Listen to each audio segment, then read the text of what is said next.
मित्रों नमस्कार। बातों बातों में कि आज की कड़ी में आपका स्वागत है। आज 109वां भाग प्रसारित हो रहा है और एक जाने माने रंगकर्मी, नाटककार, अभिनेता बालेंद्र सिंह जी को हम आज निमंत्रित कर रहे हैं। वे रंगमंच के बहुत गहरे और अनुभवी कलाकार हैं। न केवल अभिनय बल्कि निर्देशन और रंगमंच के और भी जितने आयाम हैं सभी में उनका एक गहरा अनुभव रहा है। वो सारा अनुभव लेकर के वे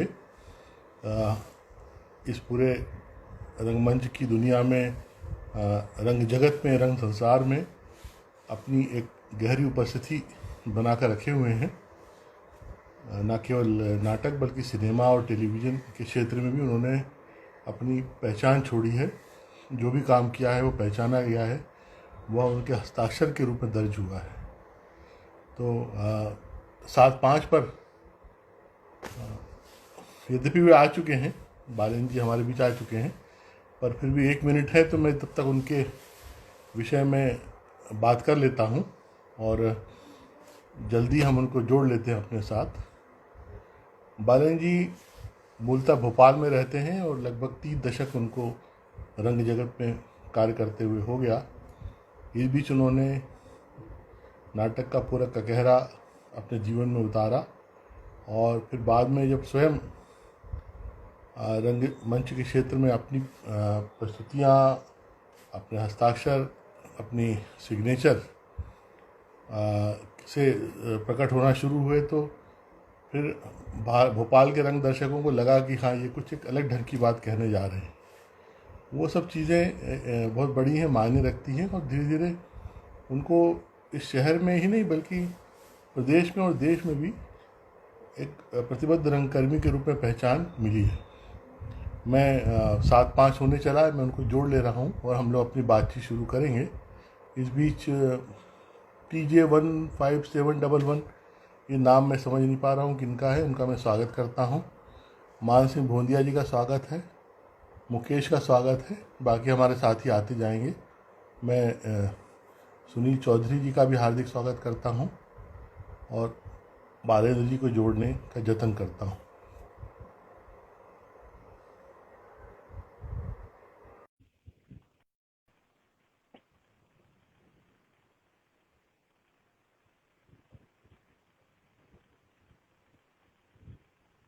नमस्ते भैया। नमस्कार। बालू भाई नमस्कार। नमस्कार। आपका नमस्कार। हार्दिक स्वागत है धन्यवाद इस धन्यवाद कार्यक्रम में। भैया। TJ15711 को मैंने कहा कि आप कौन हो तो उन्होंने बताया कि ताना जी है। अब ऐसे कैसे समझेगा कोई आदमी। तो भाई मनोज जोशी वगैरह सब हमारे साथी आते जा रहे हैं, हम सभी का स्वागत करेंगे। और सुरुचि मोहता जी मुंबई से, बहुत अच्छी गायिका है, वो हमारे बीच आई। अब सब धीरे धीरे हमारे साथी सब जुड़ते जाएंगे। मैं आपका स्वागत करता हूं और सबसे पहले तो मैं इस बातों बातों में कार्यक्रम के बारे में बता दूं कि जब ये मई में, मार्च से बल्कि लॉकडाउन शुरू हुआ और पूरी दुनिया और देश में सब जगह कह दिया गया कि आप घर के भीतर ही रहिए, कहीं बाहर मत निकलिए, लोगों से मिलिए मत और मुंह में कपड़ा बांध के रखिए, मास्क। अब इस सब स्थिति में कोई भी मतलब आम आदमी तो ठीक है, उनकी भी अपनी परेशानियां तो हैं, वो क्या करेंगे, कितना सह सकते हैं इस पूरी बंदिश को। क्योंकि हम लोग अपने घरों में पिंजरों में पंछी पाल के रखते हैं तो हम समझ सकते हैं कि उनकी दशा क्या होती होगी। तोता, चिड़िया, बहुत सारी चीज़ जो हम पाल कर और बांध के रखते हैं अंदर, इसी तरह क्रिएटिव आदमी का क्या होगा।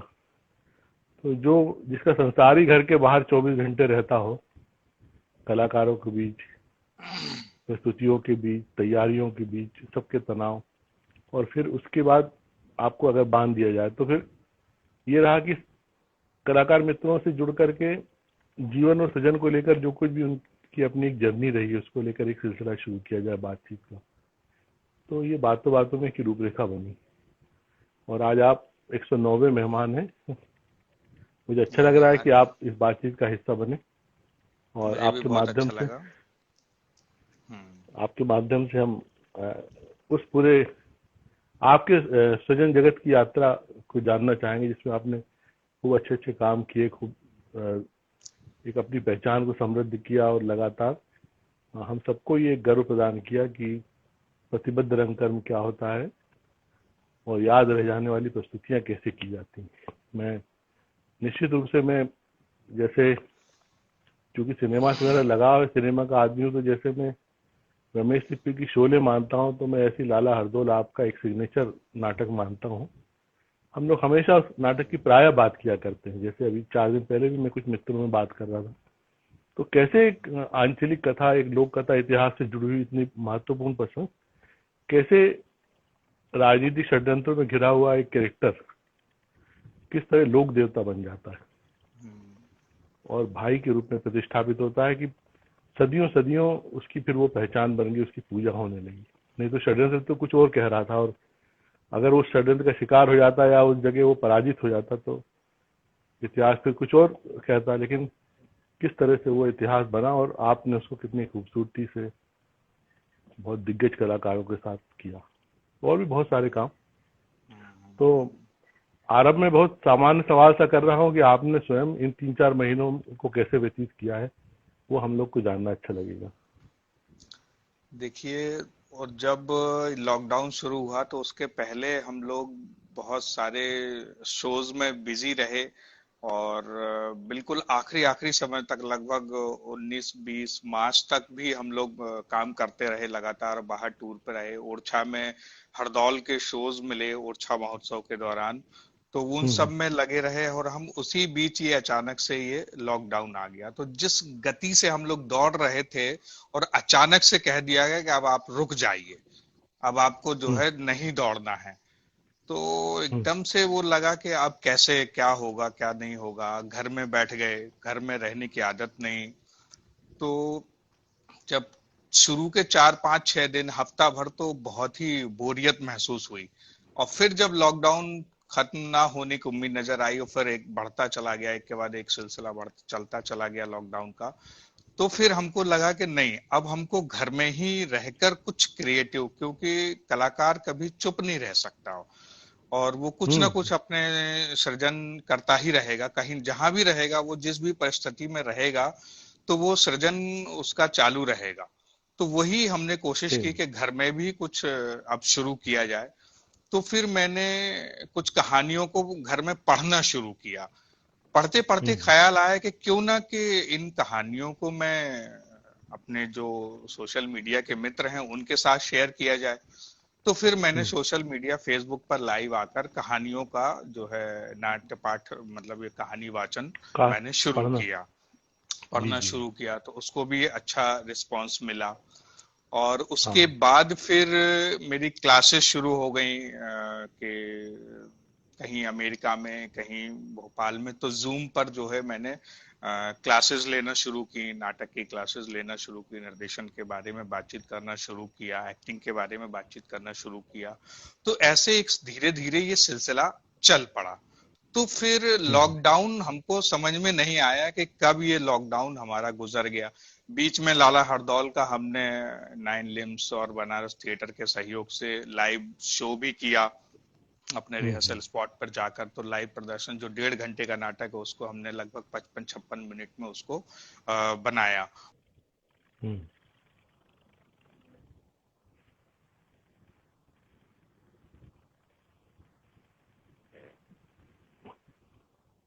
तो ऐसे ये सिलसिला जग चल पड़ा। फिर मैं चूंकि फिल्मी दुनिया से भी जुड़ गया और फिल्मों में काम मिलना शुरू किया, तो वहां जाकर चूंकि थिएटर करते हुए फिल्में देखने का मौका हमको बहुत कम मिल पाता था।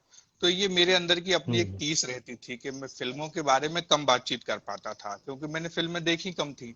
लेकिन हाँ, नाटक मैंने बहुत देखे हैं, बहुत किए हैं, और पूरे हिंदुस्तान का रंगमंच लगभग देखा है, जाना है हबीब साहब के साथ रहकर। तो उसके बारे में मैं बहुत बातचीत कर लेता था। तो हमें लगा कि नहीं, अब ये मौका मिला है। तो फिर मैंने नेटफ्लिक्स और अमेजोन और इसकी सब्सक्रिप्शन लिया, और इस पे फिर बहुत सारी वेब सीरीज, फिल्मों को देखना शुरू किया, जानना शुरू किया, और कितने नए कलाकार आए, कितने नए कंटेंट हैं, तो इन सब के विषय में जानना और पहचानना शुरू किया। तो मुझे लगा कि ये तो एक समंदर है, अथाह है। इसमें जितना आप घुसते जाएंगे उतना ही आप जो है और मचलते जाएंगे कि मैं और इसमें देख घुसूं और तैरूं। तो ये एक चीज मुझे बहुत अच्छी लगी। तो इस लॉकडाउन में मुझे अपने आप को जानने का मौका मिला, अपने काम को पहचानने का मौका मिला, और उसको जो अभी तक की रंग यात्रा है उसको रियलाइज करने का मौका मिला मुझे कि मैं कैसे, क्या क्या मैंने काम किया। तो फिर याद आता है कि अरे बाप रे, इतना सब कुछ हो गया और पता ही नहीं चला कि इतने साल गुजर गए। तो मेरा बस यही एक शुरू से मानना रहा है कि कर्म करते रहो और फल की चिंता मत करो। तो जो बिल्कुल गीता का सही। उपदेश है तो वो उसी पे मैं चलता रहा, और मैं कर्म करता रहा, कभी उद्देश्य की या फल की चिंता नहीं की। और लोगों का प्यार मुझे मेरे काम को देखकर मिलता रहा। तो वही जो लोगों का प्यार है, जिसकी वजह से आज मैं अपने काम के साथ लोगों के बीच में डटा हुआ हूँ और लोगों से जुड़ा हुआ हूँ, जो लोग मुझे इतना प्यार दे रहे हैं। तो ये उन्हीं का प्यार और सहयोग है, और मेरे जिसे कहें कि काम के प्रति जो प्रतिबद्धता है उसका ही एक नतीजा है कि मैं लोगों के बीच में आज इस तरीके से एक जिसे कहें कि हस्तक्षेप रखता हूँ। जी हम्म। भैया। अच्छा, आपने जो अभी कहा फिल्मों से आपके जुड़ने की बात में आधे हिस्से के बाद करूंगा, तो अभी उसको हम सरप्राइज रखे रहेंगे, जी। क्योंकि एक सबसे एक विशिष्ट फिल्म को लेकर ही मुझे सब मित्रों से शेयर करना है। तो जो हमारे साथी हमारे साथ में है, फिर उनसे मैं बाद में आपके बीच वो बात करूंगा। लेकिन जैसे बालू भाई, आपका अपना एक ग्रुप भी है जिसमें बहुत सारे कलाकार हैं, तो इन इन हम्म। 2-3 महीनों में आपका उनसे भी लगातार संपर्क बना रहा होगा, और जी आपने बिल्कुल। उनको किस तरह से मोटिवेट किया? क्योंकि निजी रूप से मुझे ऐसा लगता है कि ये जो अवसर था घर में बंद रहने का और अकेले होने हम्म। का, या हम्म। नहीं कहीं जा पाने का, तो हम्म। कोई भी कलाकार अपने आप को बहुत मांझ सकता था। एज हाँ, एक्टर उसको अपने आप को रिफाइन करने के लिए बहुत अवसर थे। बिल्कुल बिल्कुल। तो ये तो कुछ हमारे कलाकार जो है सब अलग अलग मतलब शहरों से, कोई अलग अलग राज्यों के थे। तो कुछ लोग यहाँ फंस गए, फिर जब उनको मौका मिला तो वापस अपने शहरों में चले गए। लेकिन वहां रहकर मैंने देखा है कि कुछ कलाकार जो है, कोई जो गीतकार है तो वो अपने गीतों के माध्यम से, कोई वादक है तो अपने वादन के माध्यम से, अभिनेता है तो वो अपनी अभिनय की तैयारी कर रहा है। तो हम्म। मुझे बड़ी खुशी हुई कि इन लोगों ने अपने जो पैशन है उसको छोड़ा नहीं है, उसको घर में बैठकर उसको दबा नहीं दिया है।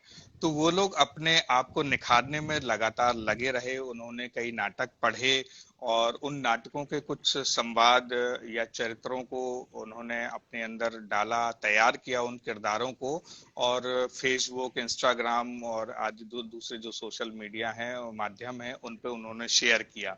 तो इस तरीके से जब वो ग्रूम करते रहे अपने आप को, तो मुझे बहुत अच्छा लगा ये जानकर, क्योंकि मैंने हम्म। भी एज ए एक्टर जो है, एज एन एक्टर मैंने अपने आप को खुद ग्रूम किया है इस बीच। क्योंकि हम्म। मैं कहीं ना कहीं निर्देशन में इतने सालों तक लगातार काम करने के बाद और अभिनय से कहीं ना कहीं मैं कट गया था। तो हम्म। चूंकि थिएटर का अभिनय और फिल्मों का अभिनय बिल्कुल अलग है, तो मैंने फिर जो फिल्म का जो अभिनय है उसको मैंने अपने अंदर जो है निखारने की कोशिश की। इसलिए मैंने ये वेब सीरीज, फिल्में देखने का सिलसिला चालू किया। और फिर जो है किस तरीके से ये कहें कि एक स्टाइलाइज अभिनेता से फिर एक रियलिस्टिक अभिनेता, और रियलिस्टिक अभिनेता से एक रियलिज्म का जो आजकल दौर आ गया है अभिनय में, तो वो अभिनेता हम्म। किस तरीके से अपने काम को निखारता है, काम करता है, किस तरीके से अपनी स्पीच को डेवलप करता है। तो उन सब प्रक्रिया पे मैंने इस बीच में बहुत अपने ऊपर काम करना की कोशिश की है, और अभी भी वो प्रयास जारी है, जिसे कहें कि मैं लगातार लगा हुआ हूं कि मैं अपने अभिनय की प्रक्रिया को निखारता रहूं, क्योंकि कहीं ना कहीं मैं अपने आप को थोड़ा सा कमजोर अभिनेता मानता हूं आज की डेट में भी। क्योंकि एक भले ही लोगों का प्यार कितना भी मिला हो मुझे, और या लोग कहते हो कि आपने बहुत अच्छा काम किया है या कर रहे हैं, लेकिन फिर भी क्योंकि जब इतनी उम्मीदें बढ़ जाती हैं लोगों की आपसे, तो फिर आपका भी डर बढ़ जाता है कि मैं उनकी उम्मीदों पे आगे भी खरा उतरूं और अच्छा काम जो उनकी अपेक्षा है और उसको मैं हमेशा उनके बीच में देता रहूं और उनको अपने अभिनय से, अपने काम से उनको जो है मनोरंजन करता रहूं।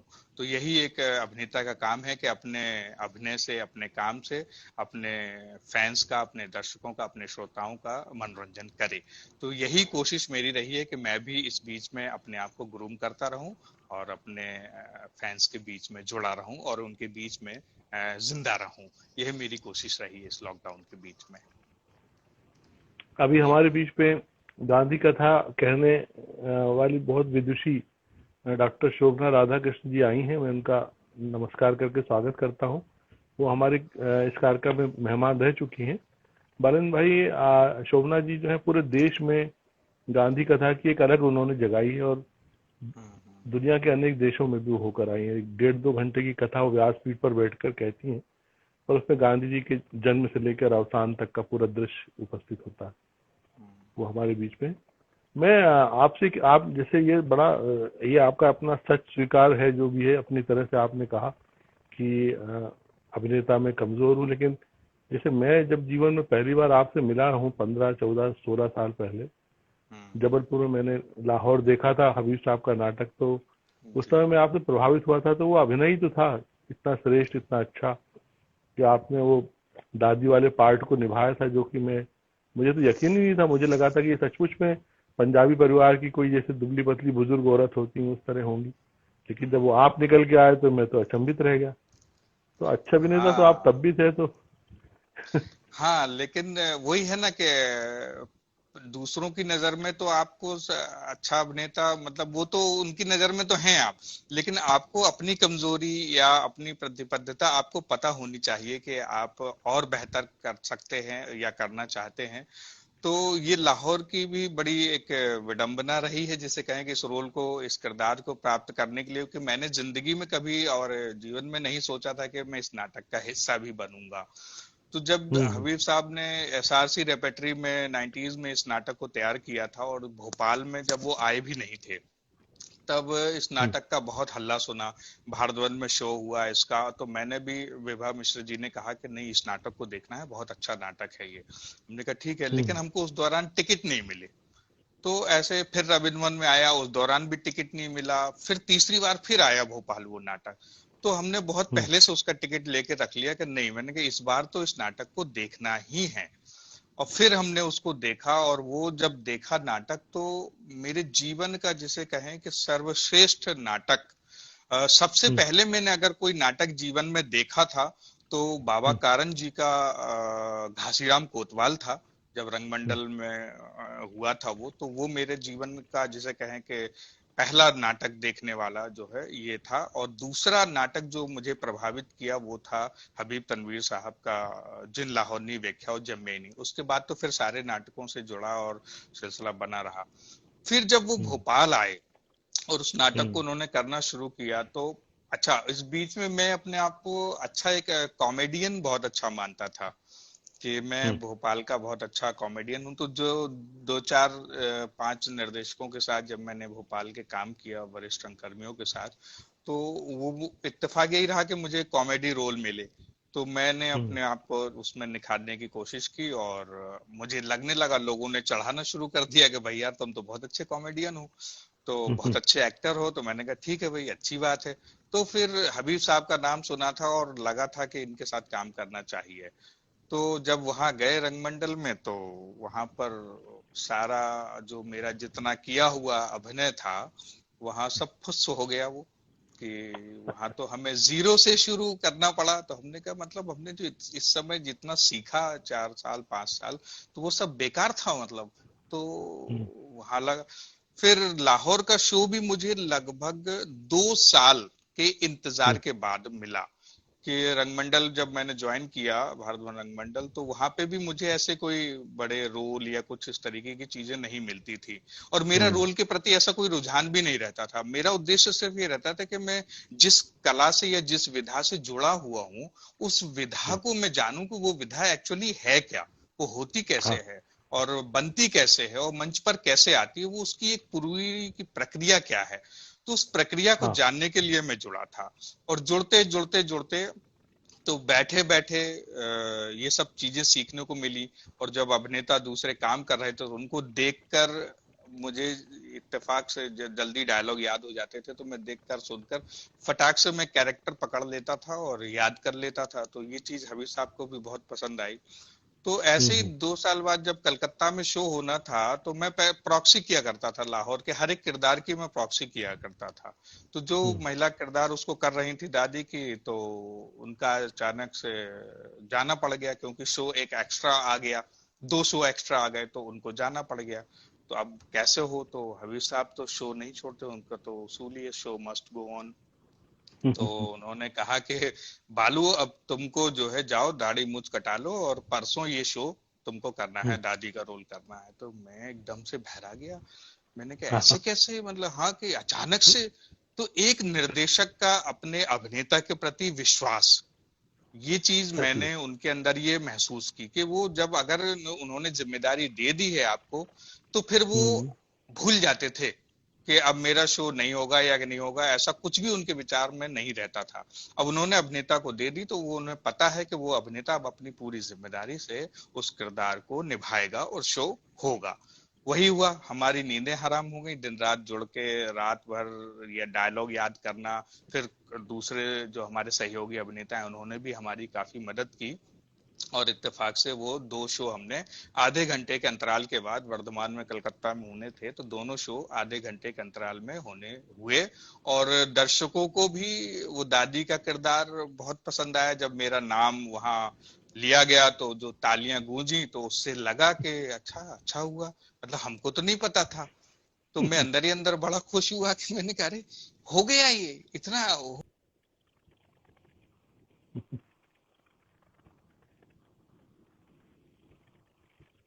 कि। लेकिन उस समय जो है हबीब साहब मौजूद नहीं थे अच्छा अच्छा। नाटक देखने के लिए। तो ये हम्म मेरी एक पीड़ा थी कि मैं कैसे उसको वो करूं।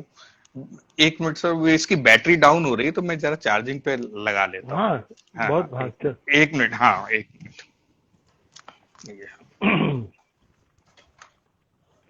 हाँ अनूप जी, इस बीच प्रेम गुप्ता जी भी ज्वाइन हुए, अजय सिंह पाल ज्वाइन हुए। हाँ, सबका आप सभी स्वागत का है। हाँ सबके हाँ स्वागत है। और मुझे बहुत अच्छा लग रहा है कि अपने लोग जुड़ रहे हैं हाँ, कृष्णा स्पीच। रामदास जी, हम्म बहुत सारे आपके मित्र इसमें हम्म। हैं इस समय। हाँ, अजय अजय सिंह पाल का भी मैं बहुत कदरदान हूँ, मतलब उनकी मैंने जो अलग जी के हम्म, चारपाई मुझे याद है, और भी कई नाटक हाँ। पुराने। फिर बाद में यहाँ भोपाल में कब रहे, शायद वो बम्बई में एक्टिव हैं ज्यादा। हम्म, ठाकुर मनराज सिंह, सोनिया सिंह जी। हाँ। तो अब ये चालू हो गया। तो जी, तो ऐसे ये लाहौर का मिला। फिर भोपाल में भी ऐसे ही लाहौर का शो हुआ। और फिर हम्म उस दिन तक मतलब शो वाले दिन तक, जिसे कहें कि मुझे नहीं पता था कि मैं उस किरदार को करने वाला हूं। मैं तो उसमें बस लाइटिंग, सेट डिजाइनिंग और ये सब बैक स्टेज का जितना काम है वो मैं काम किया करता था। वो कोई रोल मिल जाए तो वो रोल कर लिया करता था। तो मैं घर वालों की, चूंकि कहा जाता है ना कि रंगमंच से पेट नहीं पलता था, तो घर वालों की इच्छा पूरी करने के लिए मैं रेलवे के एग्जाम देना और ये दूसरे दूसरे एग्जाम देना। मैंने हम्म यूपीएससी भी क्लियर किया है प्रीलिम्स, और लेकिन मेंस का एग्जाम मैंने नहीं दिया सिर्फ नाटक के चलते। तो हम्म मैं रेलवे के एग्जाम दे के आया और दोपहर में लगभग 2-1 बजे संग्रहालय में पहुंचा। तो वो फिर बोले कि जाओ दाढ़ी मूछ कटा लो और तुमको शाम को जो है ये शो करना है। अब फिर मैं आश्चर्यचकित हो गया। और फिर मुझे लगा कि नहीं, अब मौका है कि अब आप अपने आप को साबित कर दो और अपने जो गुरु हैं, जो आपको निखार रहे हैं, उनको बता दो कि नहीं मैं हूं, अभिनेता हूं।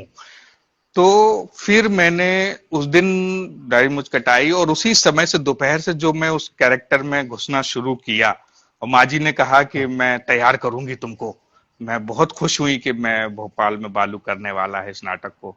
मैं भी बहुत एक्साइटेड था, तो मैंने दिन में सेट वेट सब लगा दिया, सब कुछ कर दिया, लाइट भी सेट कर दी। लाइट बूथ को मैंने कहा कि मेरे विंग्स के पास रख देना, कि क्योंकि मुझे तो लाइट भी करनी है और वो रोल भी करना है, दोनों जिम्मेदारियां थी मेरे ऊपर। तो मैंने वो किया, और जब मेरी एंट्री होती थी मैं लाइट चालू करके, जब मेरी एंट्री होती थी तो मैं अपना पाठ निभाया और एग्जिट के बाद में वापस लाइट बूथ पे बैठ जाता था। तो मुझे कभी अपने बारे में या अपने किरदार के बारे में कभी ये सोचने का ही मौका ही नहीं मिला कि मैं कर क्या रहा हूँ। मैं तो जाता था मंच पे और दादी का पार्ट निभाता था, और उसके बाद पीछे जाता था, लाइटिंग करता था, फिर वापस आ जाता था। तो ऐसे नाटक कब खत्म हो गया मुझे पता ही नहीं चला। और इत्तेफाक से उस दिन रूमी जाफरी जी भी देखने के लिए आए हुए थे, तो वो भी बड़े खुश हुए, और पब्लिक भी, भोपाल के काफी लोग थे, सीनियर कलाकार थे, उन सबको बहुत पसंद आया। और अब मैं चुपचाप हबीब साहब के सामने खड़ा हुआ हूं कि वो तो कोई प्रतिक्रिया वो दें, वो कि क्या वो कहने जिनके वाले हैं लिए, सही बात। हाँ, दर्शकों का तो ठीक है, वो तो कहेंगे या जो भी है उनको अच्छा लगा, लेकिन मैं चाहता था कि हबीब साहब जो डायरेक्टर है उसको कैसा लगा ये नाटक, मतलब मेरा किरदार। तो सब नाटक हम्म, खत्म हो गया, उन्होंने बिल बिल हिसाब हिसाब सारे पूरे कर लिए, और जब चलने को हुए घर तो मैंने उनका बैग उठाया, और फिर आखिरी में उन्होंने चलते हुए बोला कि बालेंद्र ने दादी का पार्ट बहुत अच्छे से निभाया, अब हमें किसी और अभिनेता की जरूरत नहीं है, अभिनेता की जरूरत नहीं है, बालेंद्र ही इस रोल को करेगा। तब मेरी जान हम्म, में जान आई, और मुझे लगा कि हाँ, आज मेरी मेहनत साकार हुई है और 2 साल की तपस्या का फल मुझे आज मिला है। तो हाँ ऐसे हाँ फिर जो सिलसिला चला, और फिर वो लगभग, अब मतलब आज तक मैं उस रोल को कर रहा हूं, और हाँ लगभग 250-300 शोज हम उसके पूरे हिंदुस्तान में कर चुके होंगे आज तक, पूरे के पूरे। तो ऐसे ये लाहौर की रंग यात्रा शुरू हुई, और उसी रोल से, जिसे कहें कि मेरे अंदर का जो अभिनेता था वो जागृत हुआ, और एक अभिनय का जो ललक है वो पैदा हुई, कि लगा कि हाँ, मैं अभिनय भी कर सकता हूँ। तो ऐसे ये रोल की प्रक्रिया चालू हुई थी।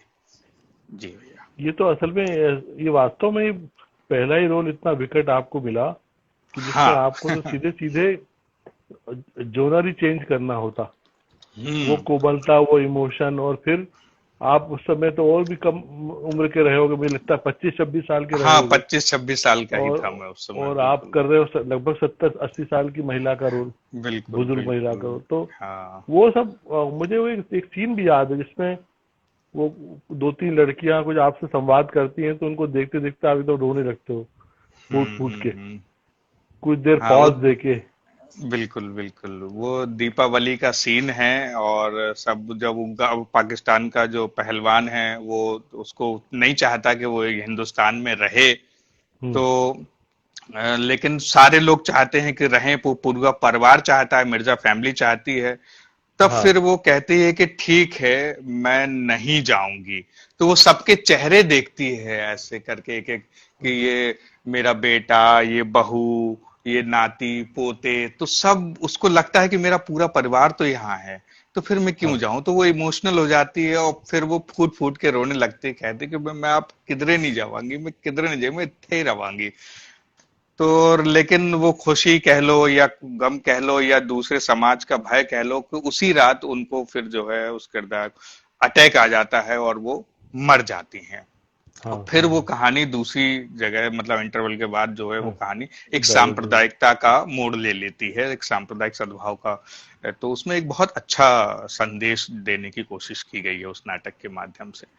तो मैं उस नाटक का हिस्सा बना, ये मेरे लिए एक खुद के लिए एक बहुत बड़ी सौभाग्य की बात रही है, और हबीब साहब ने मेरे ऊपर विश्वास किया, तो ये तो मतलब एक गॉड गिफ्ट की तरह था ये मेरे लिए रोल, ये है।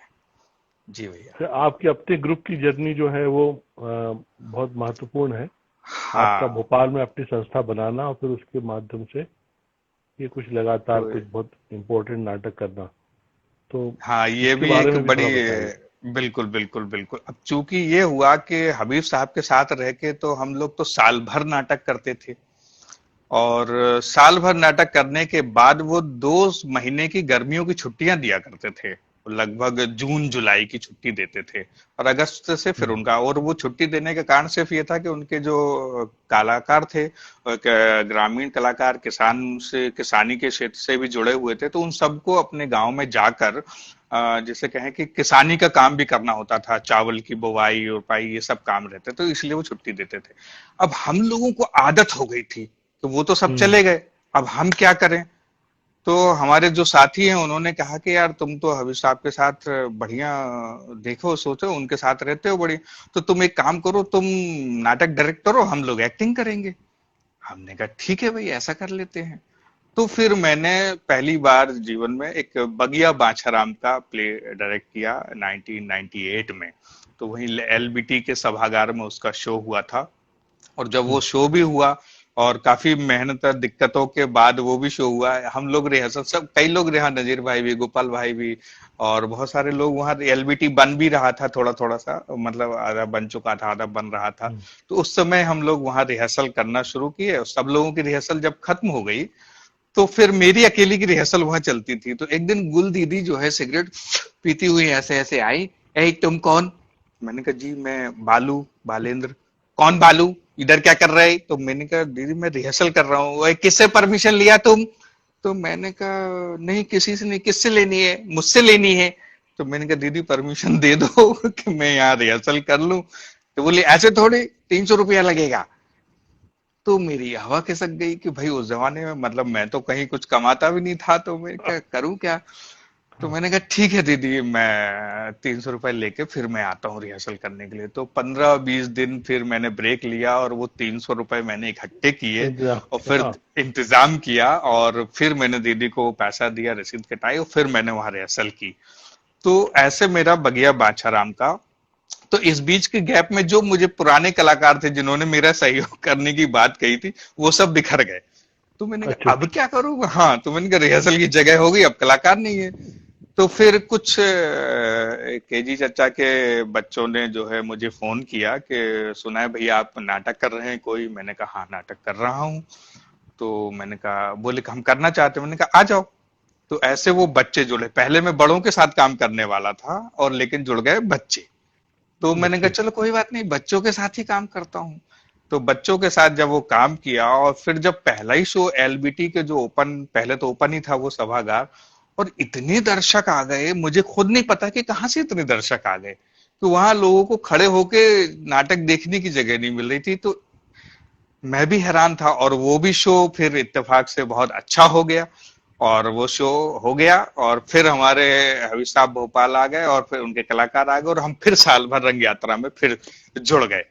तो फिर हम भूल गए कि हमने क्या किया क्या नहीं किया। तो फिर छुट्टी लगी हमारी, फिर शुरू हुआ, तो हमने कहा चलो इस बार अब दूसरा नाटक करते हैं। तो फिर मैंने मोटे राम का सत्याग्रह हबीब साहब का ही किया हुआ उठाया, और हम्म। हबीब साहब ने बीच में उसको अपने ग्रुप में भी रीडिंग करनी शुरू की थी। तो उसमें मुझे उन्होंने मजिस्ट्रेट के रोल में कास्ट किया था, अंग्रेज जो मजिस्ट्रेट है उसमें। तो फिर हाँ, हाँ। मैंने अपने ग्रुप में भी अपने आप को उस नाटक में मजिस्ट्रेट के रोल में ही कास्ट किया, और पूरी टीम के साथ उसको तैयार किया। हम्म। और शुरू में ये होता था कि म्यूजिकल प्ले था, तो जो गाने वाले हमारे साथ नहीं जुड़े हुए थे, तो हम्म। हमने सीनियर्स कलाकारों से कहा, तो कुछ लोग संकोच बस नहीं जुड़े, और कुछ लोग कि भाई ये तो नया लड़का है यार, इसके साथ हम काम करेंगे तो कैसा होगा, कि यार इसमें हमारी इमेज पे फर्क ना पड़े। फिर भी मैंने हाथ पैर जोड़ के मैंने कहा कि ठीक है, आप लोग एक काम कीजिए, मंच से मत गाइए, मंच के पीछे से गा दीजिए कम से कम, क्योंकि ये तो म्यूजिकल नाटक है, वो बिना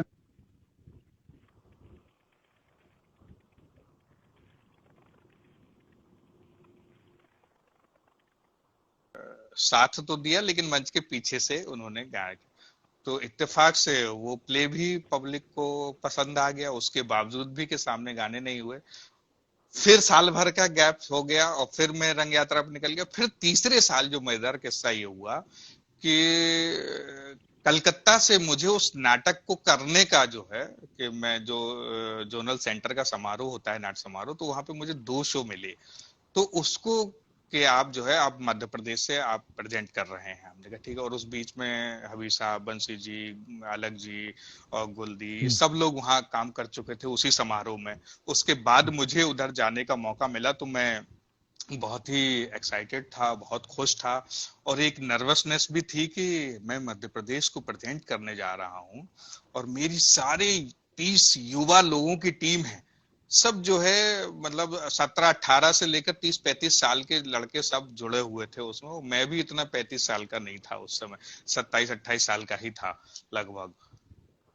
भैया हमने तैयारी की, फिर म्यूजिक को फिर हमने जोड़ा उसमें रविलाल सांगड़े, क्योंकि रंगमंडल तब तक बर्खास्त हो चुका था और हम हम्म। लोग हबीब साहब के साथ काम कर रहे थे। तो फिर हबी रविलाल सांगड़े जी बोले कि बालू मोला भी कुछ।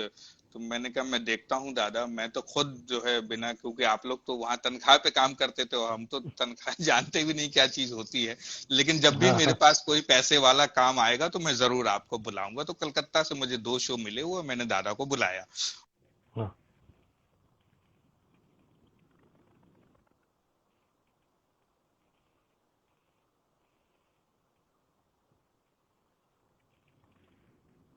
कि दादा जी। आपको इस नए मोटेराम की म्यूजिक को जो है पूरी तरीके से नए तरीके से क्रिएट करना है।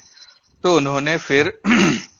क्रिएट किया और बनाया, फिर कुछ नए लड़के जुड़ते गए और काफी अच्छे सिंगर, मैंने कहा दादा इन्हीं में से अब आप छांटिए और इनको सिखाइए गाना। तो कुछ लड़कियां कुछ लड़के मिलकर तो एक बहुत अच्छी मेरी एक म्यूजिकल टीम बन गई। और कलकत्ता में शो हुए हमारे, और पहला शो वर्धमान में ही था और दूसरा शो कलकत्ता में था मधुसूदन मंच में। और दोनों शो हमारे बहुत अच्छे शो हुए। और एक जिसे कहें कि सारे लड़के लड़के लड़के बिल्कुल नौजवान, और वहां के लोग भी देख के हैरान ये कैसी टीम है कि उनका डायरेक्टर भी नौजवान, सारी टीम नौजवान। और फिर जब उन लोगों ने वो परफॉर्मेंस देखा पूरा और सब गदगद हो गए, तो वहां से फिर मुझे एक और तीसरा शो मिल गया उड़ीसा का।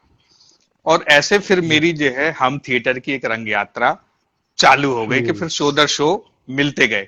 तो जब हम थिएटर का काम, और लेकिन हवी साहब को मैंने नहीं छोड़ा, वहां का भी काम और यहाँ का भी काम। तो मैं साल में एक नाटक अपने यहाँ करता था और फिर हवी साहब के यहाँ साल भर में काम करता था।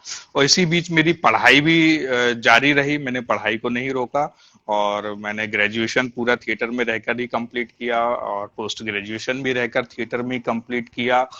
और मैं अभी भी मतलब मैं अपनी पढ़ाई थिएटर की जारी रखे हुआ हूँ। अभी भी मैं जो है जिसे कहें कि नाट्य विधा से जो है नाट्य कला से मैं एमए कर रहा हूँ। तो वो भी इस अच्छा जी, साल मेरा क्या बात। कंप्लीट हो जाएगा। हाँ, तो पढ़ाई को मैंने बीच में कभी नहीं रोका। तो ऐसे मेरी रंग यात्रा चलती रही। और धीरे धीरे, और इसी कलकत्ता के टूर में मोटेराम के दौरान ही जो है मुझे ये हरदौल चरित्र के बारे में, क्योंकि सुना हमने बहुत था अपने गांव में दादी के मुंह से, हो सके हरदौल ने विषपान कर लिया, उनको जहर दे दिया गया। तो हम्म। क्यों दिया, क्या परिस्थितियां थी, कैसे घटना घटी, वो उस सब का कोई जिक्र नहीं था और ना किसी को हम्म। पता था। तो मेरे ग्रुप का एक लड़का था राजीव मिश्रा, आजकल मुंबई में है, अच्छा काम कर रहे हैं वो। और तो उन्होंने बोला कि भैया एक स्क्रिप्ट है लाला हरदौल के ऊपर, कोमल कल्याण जी ने लिखी है, तो उसको आप करिए, बड़ा मजा आएगा, क्योंकि अपने पास म्यूजिकल टीम है, वो भी म्यूजिकल ड्रामा है। तो हमने कहा हम्म। ठीक है, लाओ मुझे दो। तो वो जब मैंने पढ़ी तो मुझे थोड़ी सी कमजोर लगी। तो मैंने कहा ठीक है, तो फिर मैंने कोमल जी से बात की और उनसे चर्चा की। तो मैंने कहा दादा यहाँ यहाँ जो है ऐसा ऐसा सीन या लिख दीजिए। तो उन्होंने कुछ तो लिख दिए और कुछ बोले कि अब तुम अपने हिसाब से कर लो। तो हमने कहा ठीक है, तो फिर मैं अपने हिसाब से कर लेता हूँ। तो मैंने उसका खूब ऑपरेशन किया और फिर उसको एक बनाया, कुछ गाने नए लिखवाए, कुछ नए सीन लिखवाए, जोड़े। और फिर पढ़ते पढ़ते जब दिमाग में आता है ना कि जब इतनी अच्छी चीज हो रही है तो फिर इसमें अभिनेता भी अच्छे होने चाहिए। और चूंकि इतने 2-3 साल हो गए थे मुझे निर्देशन करते करते, तो अब भोपाल में भी लोग मुझे चाहने लगे थे और मेरे काम को समझने लगे थे। तो फिर मैंने जिस भी सीनियर से बात की और उन्होंने तुरंत हाँ कर दी। तो मैंने जितने भी इसके पिलर्स थे, बड़े किरदार थे, उनमें सब में मैंने भोपाल के सीनियर्स को शामिल किया। और हम्म। नए में जो है जो हरदौल के और मित्र थे उन सब में मैंने नए कलाकारों को शामिल किया। तो नए और हाँ। पुराने कलाकारों को मिलाकर जो एक बढ़िया सा बनाया योगदान। और वो जब पहली बार मंचित हुआ तो भोपाल के लोग भी यही देखने के लिए आए कि आखिर क्या हुआ है, इतने सीनियर कलाकार एक साथ मंच पर पहले कभी नहीं आए। तो देखें कि बालू ने क्या किया है और पुराने कलाकारों को मिलाकर।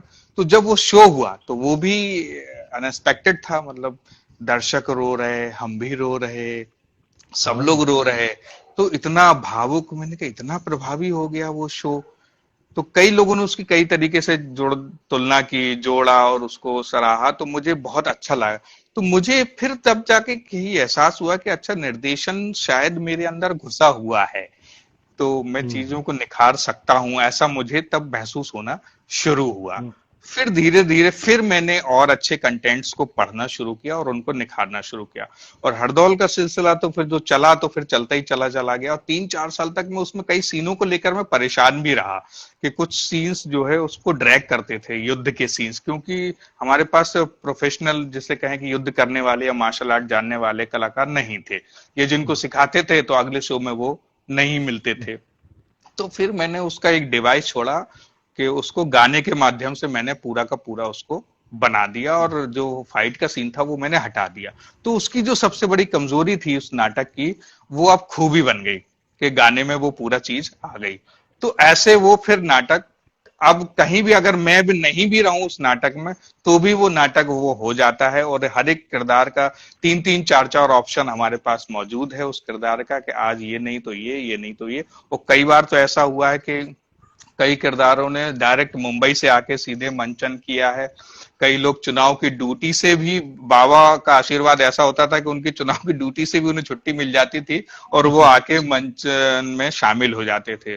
तो ऐसा, मतलब बाबा की कृपा से कभी भी उस नाटक में कोई व्यवधान नहीं आया, और हमेशा वो मंचित हुआ और हमेशा दर्शकों का प्यार मिलता रहा, और आज भी उस नाटक को प्यार मिल रहा है। ये चीज है। तो ऐसे ये नाटक तैयार हुआ हमारा। जी भैया। इस जर्नी में कितने नाटक हुए हम थिएटर ग्रुप के? नाटक तो बहुत हुए हैं भैया, कम से कम, हाँ मतलब ये कहें कि 25-26 नाटक मैंने 98 से लेकर अब तक किए होंगे। और जिसमें मेरे जो सबसे ज्यादा, हरदौल के पहले एक और नाटक मैंने डायरेक्ट किया था, नौटंकी शैली का डाकू मुद्रा राक्षस। तो वो भी पूरा एक म्यूजिकल, चूंकि मेरे पास एक म्यूजिकल टीम बन गई थी और रविलाल सांगड़े जी मेरे साथ जुड़ गए थे, तो फिर और लड़के सारे गाने वाले, तो मैंने जितने भी नाटक चुने तो फिर म्यूजिकल ही चुने। तो डाकू किया, डाकू भी हिट हो गया, उसके भी 25-50 शो हमने पूरे हिंदुस्तान में किए। और भारत रंग महोत्सव में भी 2003 में जाने का मौका मिला उस नाटक को ले जाके। फिर हरदौल चलता ही रहा। उसके बाद फिर मैंने एक और प्ले तैयार किया, बसंत बहार। वो भी एक म्यूजिकल प्ले है। हाँ, तो मेरे ग्रुप के ही एक लड़के ने लिखा हुआ था उस प्ले को, तो मैंने उसको भी फिर ऑपरेशन करके और बना के काफी साल, 4-5 साल तक मैं उसमें परेशान रहा, लेकिन फाइनली वो बन गया। तो वो भी एक अच्छा प्ले है, नारी सशक्तिकरण पर बात करता है वो प्ले। और फिर मर्चेंट ऑफ वेनिस, मुझे ये प्रेरणा मिली थी कि शेक्सपियर का एक नाटक करना है मुझे। तो मैंने हबीब साहब का मिडसमर नाइट देखा था, और जिस तरीके से उन्होंने उसका हिंदुस्तानीकरण किया था, वैसे ही मैंने इसका भी हिंदुस्तानीकरण कर दिया और अपनी भाषा में उसको मैंने बना लिया, पूरा का पूरा अनुवाद कर लिया उसका, और फिर मैंने उसके गाने लिखवाए। तो पूरे लगभग 20-22 गानों के मिला के मैंने उसको पूरा का पूरा म्यूजिकल एक प्ले बना दिया। तो वो भी काफी अच्छा चल पड़ा, लेकिन क्या है कि उसमें कलाकार हमेशा बदलते रहते थे, तो वो इस तरीके से ज्यादा लोगों के बीच में नहीं आ पाया है, क्योंकि उसमें 3 हीरो 3 हीरोइन होती थी, 3 हीरो 3 हीरोइन एक साथ मिलना बड़ा मुश्किल हो जाता था। तो ऐसे वो किया, और उसके बाद फिर पन्ना धाय पे मैंने काम किया। फिर मैंने तट निरंजना, एक गौतम बुद्ध के जीवन पर आधारित प्ले है, उसको पे काम किया। फिर बेगम के तकिया का मुझे पाटीदार जी जो अपने हैं, उन्होंने कहा कि बालू यार तुम करो इस स्क्रिप्ट को, कुछ है इसमें। तो फिर मैंने वो आनंद मोहन राव जी का वो नॉवेल पढ़ा, पूरा बनाया, उसको किया। तो ऐसे में धीरे धीरे लोग बताते गए, मैं उनको पढ़ता गया, कुछ मेरे दिमाग में आती गई चीजें। तो मैं भले ही एक नाटक में 1.5 से 2 साल लूं, लेकिन उसको पूरे जतन से करता था कि जब तक वो चीज उसकी आत्मा ना आ जाए या उस तरीके के किरदार मुझे ना मिल जाए, तब तक मैं उस नाटक को मंच पर नहीं लाता हूं। ऐसे एक मालती माधव संस्कृत का प्ले है भभूति का, तो उसकी भी मैंने लगभग 2 साल रिहर्सल की, तब मैं जाके उसको मंच पर लेके आ पाया। और एक तमन्ना थी कि वो भी कालिदास समारोह में हो, तो वो किया और हुआ, वहां पे भी सिलेक्ट हुआ, तो वो भी मुझे बड़ी खुशी हुई कि वहां पे वो नाटक पहुंचा। तो ऐसे मैंने फिर राजा भोज के ऊपर काम किया, वो भी काफी अच्छा सराहा गया काम। हम्म। धीरे धीरे तो जो 5-6 नाटक हैं वो अभी भी मेरे 98 से लेकर अभी तक चल रहे हैं। जैसे मोटेराम, और क्या बोल रहा है, हरदौल, डाकू, जो आज भी चल एक रहा है। तो एक वो आपने विनोदिनी भी किया था ना, विनोदिनी का जिक्र भी आया, वो भी हाँ, आपके अच्छे विनोदनी, नाटकों में। विनोदनी एक्चुअली वो उदय चंद्रा जी और एक मजूमदार मैडम हैं, उन दोनों जन ने उसको बनाया था। तो वो मुंबई के कलाकार थे, तो जो मैंने नाट्य समारोह एक शुरू किया था उसमें वो आए थे। तो वो अच्छा अच्छा। मैंने आयोजित करवाया था, वो मेरे द्वारा प्रस्तुत नहीं किया गया था। ये है। अच्छा अच्छा। जी। मेरे इंप्रेशन में था। और एक खैर वो हाँ, नहीं। जातक कथा भी आपने बहुत अच्छी की थी। हाँ, तो उसका श्रेय भी आप ही को जाता है कि आपने नहीं। मुझे कहा कि भाई ये करना है, तो मैंने कहा ठीक है। तो वो श्रेय के लिखना भी है और फिर उसको करना भी है, तो वो एक स्ट्रगल मुझे बहुत अच्छा लगा कि इस प्रोसेस में दिन रात जुड़ के फिर एक जो लिखने का वो, तो लाइट एंड साउंड ड्रामा जब वो बना तो मुझे बहुत अच्छा लगा और बहुत मजा आया। तो उसके लिए मैं आपको बहुत बहुत धन्यवाद देता हूँ और बहुत नहीं नहीं, आभारी हूँ कि नहीं, मुझे मतलब लिखने के लिए भी प्रेरित हुआ मैं, मतलब आपके कहने पर, तो वो मुझे एक उसमें अच्छा लगा। ये उसमें चीज फाइट है। सीन था ना, वो मुझे बड़ा पसंद आया था। हाँ, तो बड़ा। वो भी कि मेरे वो पूरे बच्चे जो है कोई मूवमेंट्स वाले बच्चे नहीं थे, डांसर्स नहीं थे, लेकिन मैंने माधव दा को बुलाया और मैंने दादा को सिचुएशंस बता दी कि ये ऐसे ऐसे जानवर रहेंगे, ये किरदार रहेंगे जानवरों के, और आपको जो है इनको पहले आप जंगल का एक माहौल क्रिएट कीजिए, फिर इनकी फाइट ऐसा कीजिए। तो वो सब उन्होंने, दादा ने भी दिन रात मेहनत करके जो है नए बच्चों के साथ जिन्हें कभी मूवमेंट नहीं किया, बॉडी मूवमेंट, उनको तैयार करके और वो मंच पे हम लोग लेके आए। तो वो दोनों के लिए, हम दोनों जन के लिए वो चैलेंजिंग काम था। पर वो बहुत अच्छा होता वो। कई ऐसे कुछ चीजें क्या है कि बहुत आपको अलग से याद रह जाती हैं। अभी नेटवर्क ने आपको छुड़ा लिया हमसे थोड़ी देर। अभी नेटवर्क कुछ गड़बड़ कर रहा है। हाँ, अच्छा आ गया।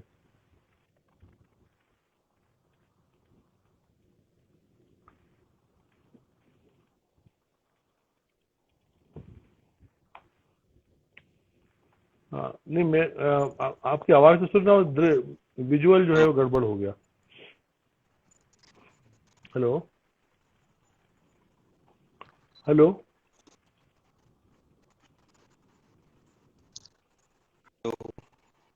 हेलो। हेलो। हेलो।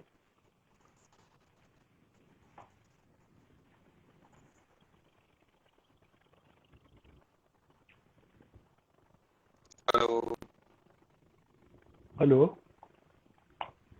हेलो। हाँ, आवाज नहीं आ रही है। हाँ वो दिखाई भी नहीं दे रहा है आवाज बालू भाई। नहीं आ रही, पूरा दिखाई कनेक्शन भी हो नहीं दे रहा। रहा है। हाँ हाँ। ये सर्किल घूम रहा है, शायद ये दोबारा सेट हो जाए।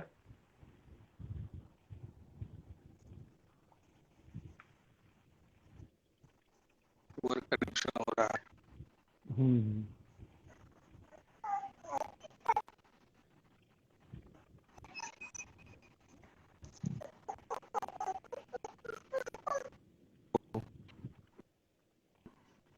हेलो। हेलो। हाँ, नेटवर्क का विषय आवाज है। क्लियर नहीं आ रही है मुझे। हम्म।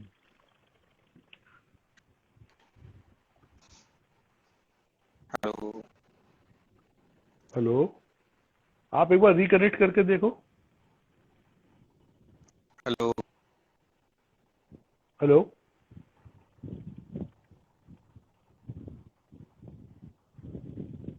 हाँ सोनू, विजुअल विजुअल क्लियर नहीं आ रहा। एक बार आप मतलब बाहर जाके फिर दोबारा जुड़ जाइए।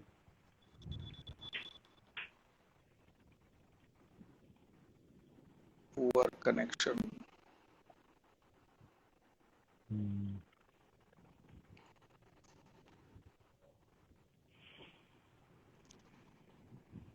हाँ क्या पांडे जी, करें। विशाल जी, रिकनेक्ट, बालू भाई रिकनेक्ट कर लो आवाज एक नहीं बार आ आप जाके। रही है। आवाज मुझे सुनाई दे रही है आवाज, आपको नहीं आ रही? आप एक बार रिकनेक्ट कर लीजिए। हेलो नहीं आ पा रही है। Hello hello hello hello hello hello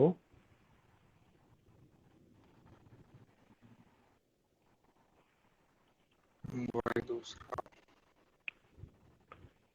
hello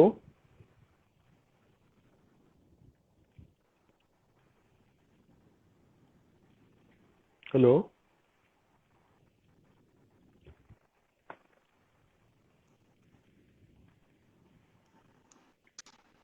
एक बार हाँ, मैं नेटवर्क का दूसरे दिक्कत। कनेक्शन से चेक करके देखता हूँ, हाँ अगर आ जाए। हाँ, दोबारा आ जाइए।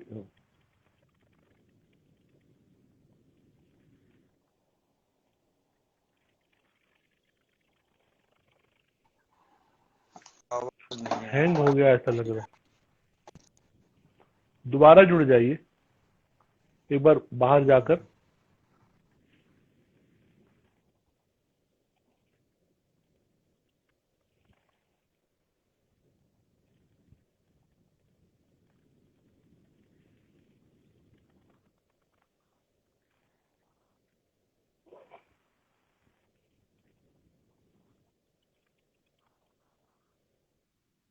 हाँ, अब दिख रहे हैं। हेलो हेलो हाँ, हैंग हो रहा है कुछ? आ रही है। हेलो आवाज नहीं आ रही है भैया आपकी। हम्म, एक बार रिकनेक्ट हो जाइए। रिकनेक्ट।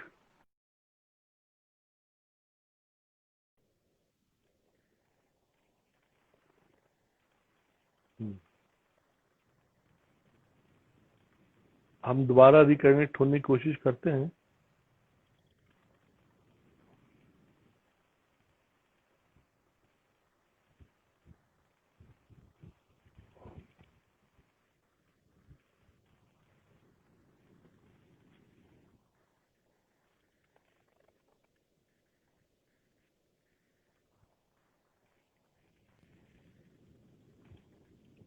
हाँ, वाह, थैंक गॉड फाइनली आ गए। हाँ, ये, हाँ, बढ़िया, 5 मिनट बचे हैं। जी जी बिल्कुल। तो 5 मिनट तो में मैं एक अपनी एक जो छूट रही है चीज, मैं वो बता देना चाहता हूँ हमेशा की तरह, कि जो जिसे कहे ना कि मैं रंगकर्मी कैसे बना। मतलब लोगों के दिल बचपन में ख्याल आता है कि मैं ऐसा बनूंगा वैसा बनूंगा। तो मेरे हम्म दिमाग में ऐसा कोई ख्याल नहीं था कि मैं कभी अभिनेता बनूंगा या निर्देशक बनूंगा या कुछ भी बनूंगा। एक जो हम्म, सरकारी नौकरी करके ऐसे ही कुछ ऐसा सोचा था। और 9th क्लास में मैंने पहली बार सुना था कि कोई नाटक करके कोई चीज भी होती है, नाट्य मंचन भी होता है कुछ। मुझे इससे पहले नहीं पता था। हाँ, गांव में रामलीला और रासलीला बहुत देखी थी मैंने, और उनको बहुत उनसे प्रभावित भी रहा, लेकिन कभी ये भी नहीं सोचा कि मैं इस तरीके का कुछ करूंगा जिंदगी में। तो 93 में लगभग आशुतोष पंड्या जी को आप जानते होंगे, भारत के कलाकार थे। हाँ, तो वो मेरे बहुत एक अच्छे प्ले, दोस्त। हाँ, तो वो एक नाटक कर रहे थे अजात घर। सबसे पहले अच्छा अच्छा। उन्होंने वो किया था, और वो मेरा पहला नाटक था। तो मेरा एक दोस्त उसमें काम करता था। तो वो बोला है कि यार बालू, उसमें जो है एक मशालची की जरूरत है, तुम करोगे नाटक? तो मैंने कहा नहीं भैया, मेरे खानदान में किसी ने नहीं किया है, मैं नहीं करूंगा नाटक, मुझे आता भी नहीं है किसी। तो पंड्या जी ने भी और लोगों ने खूब मनाया मुझे, और मैंने बहुत मना किया कि नहीं, मेरी वजह से खराब हो जाएगा आपका नाटक, मैंने कभी जिंदगी में नहीं किया, और ना मुझे आता है और ना मैं करना चाहता हूँ। तो बोले मैं तुम्हारे पिताजी से बात कर लेता हूँ। तो मैंने कहा वो क्या करेंगे जब मैं ही नहीं करना चाहता? तो बोले नहीं नहीं होगा खराब, तुम एक काम करो कि तुम बस मशाल लेके निकल जाना। उन्होंने मुझे करके भी बताया कि देखो ऐसे खड़े दौड़ के ऐसे निकल जाना। तो मैंने कहा निकलो, अच्छा निकलो। तो मैंने ऐसे निकल गया। बोले बस इतना ही करना है। मैंने कहा देखिए आपने कह दिया, कर दूंगा मैं, लेकिन अगर खराब हो गया तो मुझे आप कुछ मत बोलिएगा। बोले नहीं नहीं कुछ नहीं होगा। मैंने कहा ठीक है। तो ऐसे मैं तैयार हो गया वो शो करने के लिए। तो 5 अगस्त को वो शो होना था, बारिश का समय था और ओपन एयर में वो शो होना था। तो शो की सारी तैयारी हो गई, सब लाइट वाइट सब सेट हो गई, और शाम को एन वक्त पे बारिश हो गई। बारिश हो गई तो अब वो शो नहीं हो पाया। तो हमने कहा अब क्या करें, तो मैं और परेशान हो।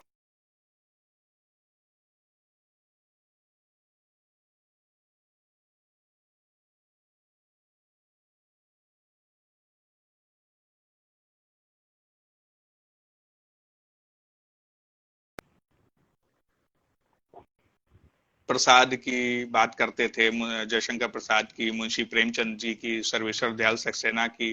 तो इनकी कहानी, इनकी कविता, इनका नाटक, और हिंदी लिटरेचर इत्तेफाक से मेरा सब्जेक्ट था। तब हम्म। जब ये बातें उनकी सुनता था तो मुझे लगता था कि अच्छा ये लोग तो मतलब पढ़े लिखे लोग हैं, अच्छी बातें करते हैं, मतलब प्रसाद की बात कर रहे हैं, मुंशी प्रेमचंद। पहले मैं नाटक वालों को जो है वो ऐसे ही जाहिल गवार समझता था।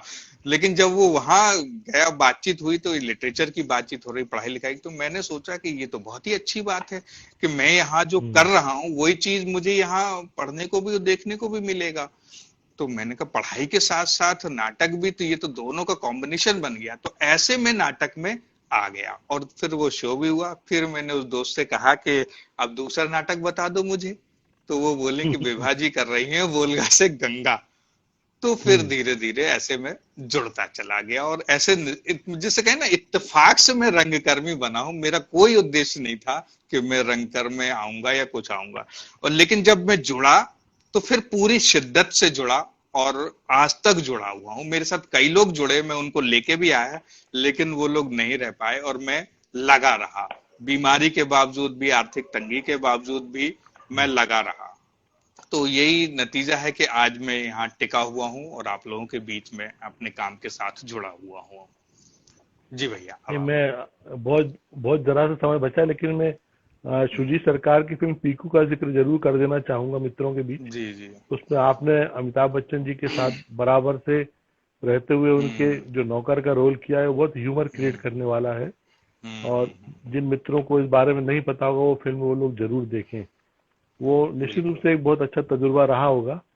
और कोई मौका रहा हाँ, तो हम लोग दोबारा एक बार फिर बात करेंगे सिनेमा के अनुभव को लेकर, क्योंकि बिल्कुल उधर भी बिल्कुल। आपने कई फिल्में की हैं, कुछ धारावाहिकों हम्म में काम किया है। तो हम्म। उन चरित्रों और किरदारों को लेकर हम जरूर बात करेंगे। बिल्कुल, लेकिन तो मैं मैं मान के चलता हूँ कि इसमें। पीकू जी आपका एक बताइए। बड़ा हस्ताक्षर था। हाँ, वो तो मेरे आप कहो। लिए था। बिल्कुल। और मैं मतलब अगर जैसे कहें कि नाटक में पहली बार मैंने बताया कि मैंने बाबा कारण जी का घासीराम कोतवाल देखा जिंदगी में, तो वैसे ही जिंदगी में पहली बार अगर कोई फिल्मों का दौर जब मेरे जीवन में आया, तो मैंने पहली बार कोई फिल्म देखी थी, तो वो थी अमिताभ बच्चन साहब की मुकद्दर का सिकंदर। लेकिन उसमें भी मैं हम्म। सो जाता था कि मुझे समझ में, क्योंकि गांव से मैं आया ही आया था, तो मुझे फिल्म टीवी के इसका किस चीज का नॉलेज नहीं था। सो गया तो पब्लिक चिल्लाती थी मार अमिताभ, मार अमिताभ। तो फिर मेरी नींद खुल जाती थी। तो अमिताभ ऐसे शब्द मेरे अंदर कान में पहली बार घुसा था। और फिर जब उनको जाना समझा, और फिर उनके साथ एक उस फिल्म में भी काम किया था मैंने, सत्याग्रह में। तो उसमें भी मुझे उनके साथ देखने का, मतलब उनको देखने का मौका नहीं मिला। और मेरी बड़ी ख्वाहिश थी, भोपाल में भी इतनी बार आई, कि मैं कभी तो अमिताभ बच्चन को देख लूं रूबरू। एक अभिनेता होने के नाते मैं उनको आदर्श मानता हूं, लेकिन वो कभी मौका नहीं मिला। फिर ठीक जून में ही बात थी, और ये मार्च में सत्याग्रह की शूटिंग चल रही थी। तो जून में मैं अपना फेस्टिवल कर रहा था, और उसमें लाहौर का ही शो था। तो जोगी जी इसके जो कास्टिंग डायरेक्टर हैं वो आए और बोले बालू एक ऑडिशन करना है तुम्हारा, तुम कब आ सकते हो। मैंने कहा भैया मेरा तो फेस्टिवल चल रहा है और मैं रात में हम्म। 10 बजे आपके पास आ जाऊंगा।